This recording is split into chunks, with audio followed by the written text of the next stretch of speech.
It's a rainy night in the middle of the countryside, and a young man known as El Chino is being chased by a mysterious person that keeps demanding information. This person catches up with him and starts beating him up, but El Chino insists he doesn't know anything before he's knocked down. When he wakes up minutes later, the mysterious person is throwing him into a pit and burying him alive. Sometime later in the city, police officer Martín says goodbye to his family before going to work. He's recently been transferred to another precinct, and this is his first day on the new job. As soon as he arrives though, they give him a very important task: prisoner transfer with fellow officer Montesinos. The trip will be done at night, and they'll have to cross the countryside to make a shorter time and not suffer the freezing cold more than necessary. The reason why this is done so late is for discretion and safety. This is also why the cops aren't allowed to keep their phones, and the prisoners aren't told about the transfer until a few hours before they're picked up. When Martín and Montesinos arrive at the prison, they're informed they'll be relocating 6 prisoners. Most of them are guilty of small crimes, but Romanian criminal Mihai is part of an international trafficking network, and Pardo is a former politician. The other 4 are Golem, Ray, Nano, and lastly Remus, who has a special lockpick hidden in his cell and intends to bring it with him. All 6 prisoners are taken to a room where Montesinos inspects their bodies to be sure they aren't hiding anything, and Martín takes anything they may have on them, like jewelry or books, and puts them in their bags with the rest of their stuff. During the inspection, Nano has the nerve to insult Montesinos, which makes him angry and aggressive. The cop intends to punish Nano for his transgression, but Martín quickly stops him before things escalate. Afterward, the prisoners are taken to the armored truck, which has a cell for each of them. Most of them have their handcuffs removed except for Mihai and Remus, whom Montesinos is very wary of.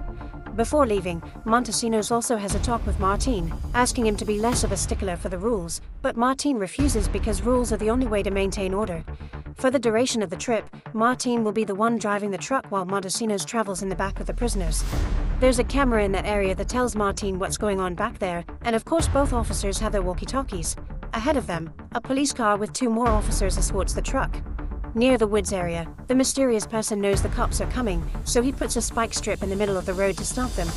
Meanwhile, in the truck, the prisoners begin arguing over politics and their crimes, so Montesinos asks Martín to turn up the heat as they requested, hoping that will help them sleep.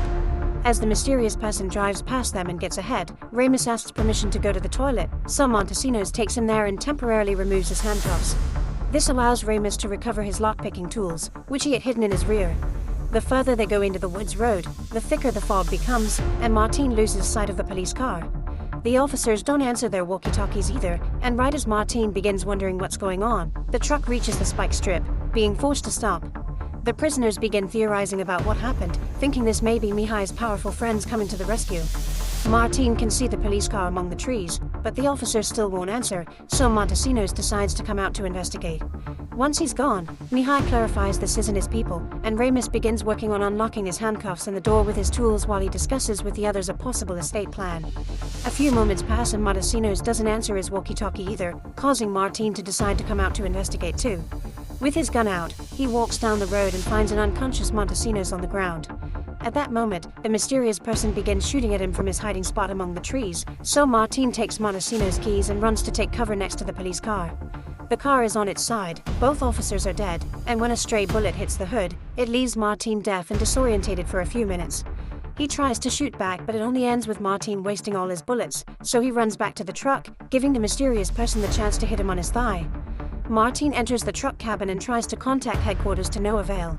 The truck won't start either, and seeing as the shots are now damaging the glass, it's just a matter of time before a bullet reaches him. Seeing as he has no other choice if he wants to survive, Martín runs to the back of the truck and locks the door behind him before rushing to the first aid kit to take care of his wound. The prisoners want to know what's happening, but Martín refuses to tell them, and he gets distracted when he notices on the cameras that the mysterious person is entering the cabin. This is the perfect chance for Remus to come out of his cell and jump on Martín, starting a fight. Things are pretty equal between them until Martín realizes the prisoners don't know he's out of bullets, so he takes out his gun and threatens Remus with it to make him stop. Remus swears he doesn't know who the person outside is, but before they can discuss things further, Pardo and Ray notice something strange in their cells. Someone is pouring gas inside to then start a fire. Since this is an emergency, Martín opens their cells to help. He uses the fire extinguisher on Pardo, but it's too late for him. He's already dead. Remus helps Ray, whose only body part on fire is his leg.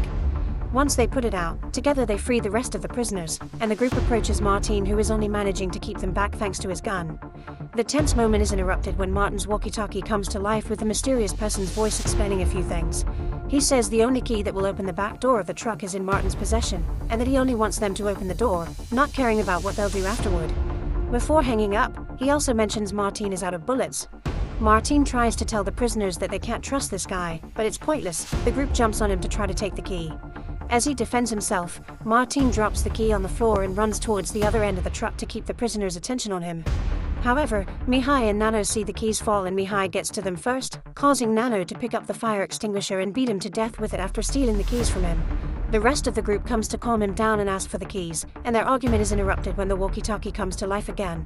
The mysterious guy knows Nano by name and reveals he only wants him, so the others can leave if they turn Nano to him. Before hanging up this time, he also tells them not to believe Nano because he's a liar.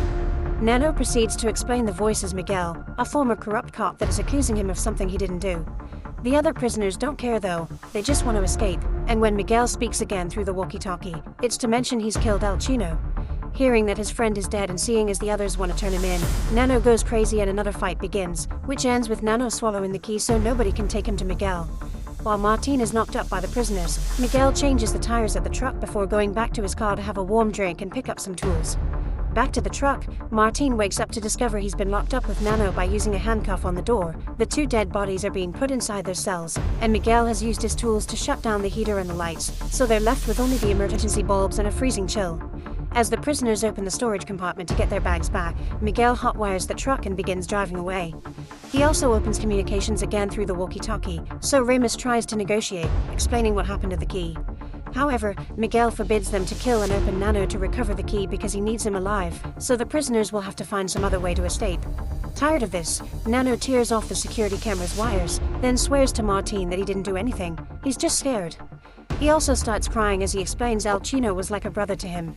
Remus finds some tools inside a drawer and thinks maybe they could use them to escape, so Ray accepts to enter the narrow storage compartment to see what he can find. Back on the road, Montesinos is waking up. He's been shot in the leg and stomach so he's bled a lot, but he's still alive.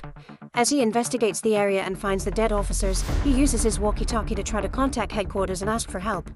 He doesn't get an answer, but he does find Miguel's car, which has so interesting things inside. Lots of colorful stickers, a gun, pictures of Miguel's family, and a newspaper clip that says they still can't find the body of Miguel's daughter. In the truck, Ray uses the tools to try to open a lid in the storage compartment while Remus teases Martín for his bad memory. It turns out they've seen each other before because Remus was the one that sang at Martin's wedding. Suddenly, the truck begins going faster. It's because of Montesinos, who has shown up in Miguel's car and is trying to shoot him. Miguel tries to push the car off the road with the truck, so Montesinos speeds up to drive ahead of him, intending to get him to stop. However, Miguel responds by going even faster and hitting him from behind, making the car hit a tree and killing Montesinos for good this time. The truck comes to a sudden stop when Miguel hits the brakes, causing Ray to be pushed forward and hit his head against a screw, instantly dying as well. Miguel gets off the truck to check if Montesinos is really dead before reloading his rifle while he considers his next move. Then, he goes back to the truck and begins driving again, opting for his most desperate plan yet.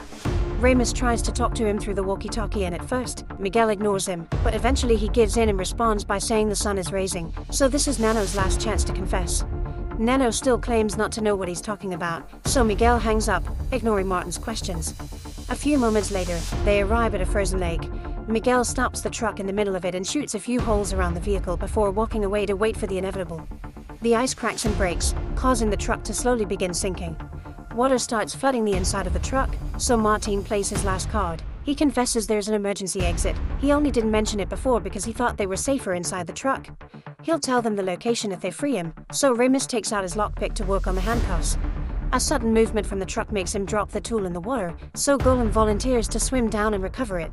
As the truck keeps shaking, Golem manages to grab the lockpick and bring it back to Remus, but sadly, his sick body doesn't survive the trip and he dies as soon as he resurfaces.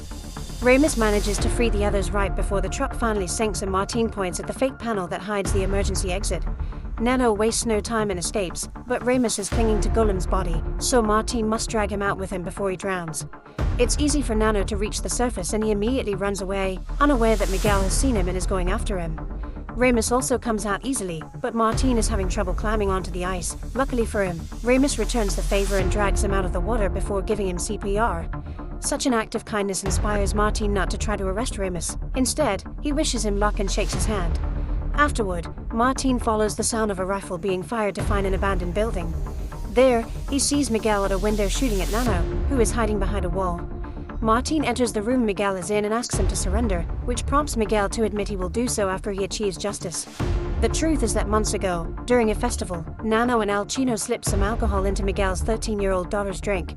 Then they took advantage of her intoxicated mind, and once they were done with the abuse, they tortured her too, using pliers and a glass bottle.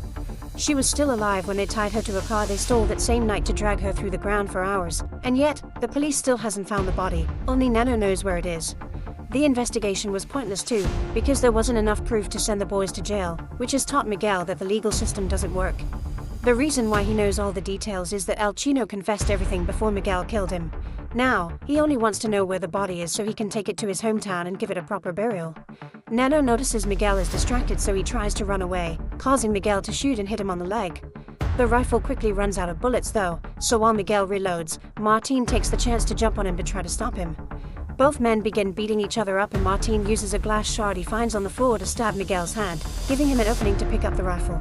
Miguel ignores him, running out of the room to follow the blood trail Nano has left behind, and Martín decides to go after them too after reloading his weapon. When Martín finds them, Miguel is trying to beat the information out of Nano, so Martín fires a warning shot. Miguel gets distracted, giving Nano the opportunity to push him off him, and now neither of them can move because they're on the other end of Martin's rifle. Suddenly, a helicopter appears above them. It's the police looking for them. Thinking he's safe now, Nano begins insulting and making fun of Miguel, saying he'll never tell him the location of the body. Seeing Nano's true colors makes something snap in Miguel, who shoots Nano on the foot and then his hand until he finally confesses where he hid the dead girl. As Miguel begins crying, more police officers show up and Martín surrenders. Many days later, a retired Martín stops by the police station to retrieve his belongings from his locker and sees another officer replace Montesino's name with a new recruit. Then Martín leaves the precinct, lost in thought about the workings of the system.